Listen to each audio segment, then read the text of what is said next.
And I really appreciate you all joining here today. And I am thrilled to be joined by Loren Lieb, who is a grassroots gun violence prevention advocate with the Brady campaign to prevent gun violence and women against gun violence. And she's going to be joining me to talk about safe gun storage and how to keep our families safe.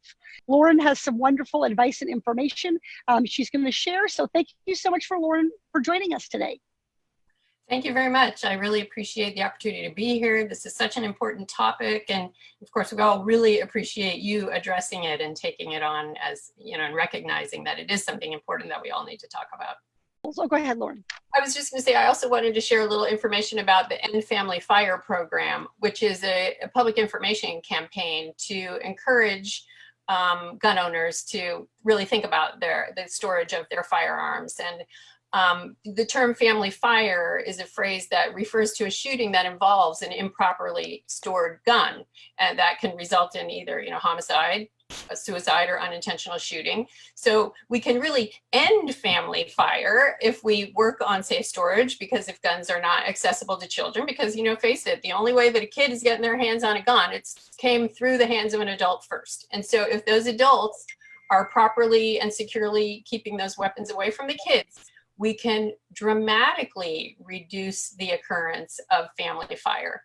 And same with suicide, that, a teen suicide, most of those teen suicides happen with a gun that came from their home, or the home of a family member, another family member or friend. So, devastating enough to have your child take their own life with a gun, but then to know that it was your gun, and that if it had been safely stored, you perhaps could have saved your child's life.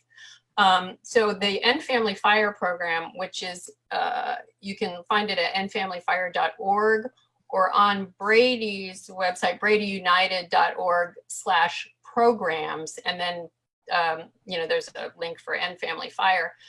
Has a lot of resource information. There are PSAs for television and radio, handouts, pamphlets. You can take them to your school, to your preschool, to your faith group, well, whenever people get back together again. But just share them with your friends. Let people know, have this be something that they think about, that safe storage for gun owners, has to be top of your mind.